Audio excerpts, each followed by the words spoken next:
Royal Horticultural Hall à Londres. Ce matin, les propriétaires des jardins rencontrent la presse britannique. Une presse de spécialistes qui connaît très bien le paysage vert ligérien. La presse londonienne, une véritable mine d'or pour les propriétaires de jardins moins célèbres.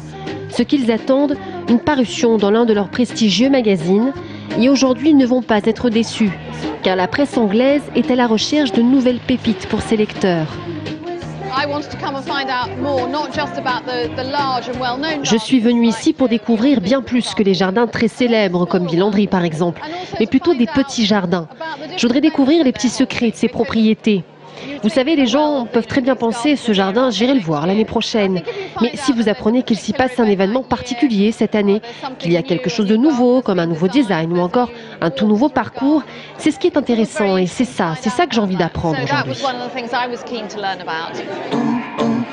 Le public anglais, un public averti. Amoureux de longue date des jardins français, ils attendent la petite histoire qui leur donnera envie de se déplacer jusqu'en région centre. Coup de chance pour Jérôme Chassigne, propriétaire du jardin de Roquelin, 1 hectare seulement, un jardin qu'il a acquis il y a 9 ans.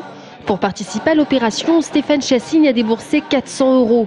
Ce voyage à Londres, il entend bien en profiter car il est ici pour faire découvrir son jardin à la presse britannique. Il l'a même invité à le visiter cet été.